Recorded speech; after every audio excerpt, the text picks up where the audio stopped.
Hello ఆగండి.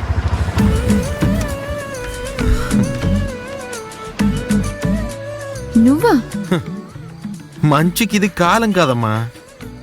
ఒక గర్భవతి ప్రసవ నొప్పులతో బాధపడుతూ ఉంటే ఆటోలో తీసుకెళ్లి హాస్పిటల్లో చేర్చడం ఒక తప్ప. నువ్వు మంచివాళ్ళలాగానే ఉన్నావు.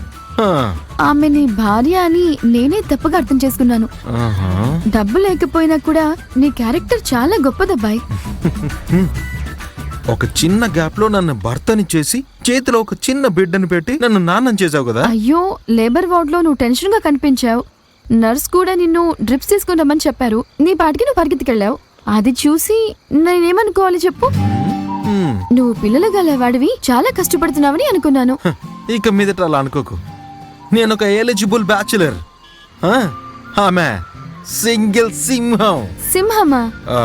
సింహం అని అనుకోవచ్చు, లేదంటే చిరుత, పులి, లేదంటే చిన్న పులి. నువ్వు పుల్లివి కాదు, పెద్ద గండు పిల్లివి. ఆ, ఆ, అది సరే కాని ఇప్పుడు ఎందుకు నువ్వు బ్యాచులర్ అని సింహం అని చెప్పి నా దగ్గర బిల్డప్ ఇస్తున్నావు?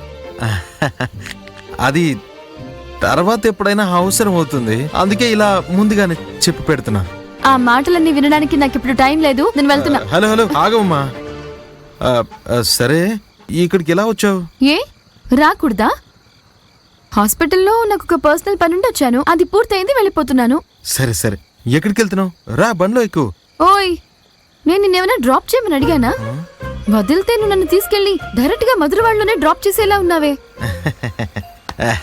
అంటే నిన్నెప్పుడు నేను పికప్ మాత్రమే చేసుకుంటాను, ఎప్పటికీ డ్రాప్ మాత్రం చేయను. ఏంటబ్బాయి, ఆ, ఆ, మాటలు చాలా తేడాగా వస్తున్నాయి.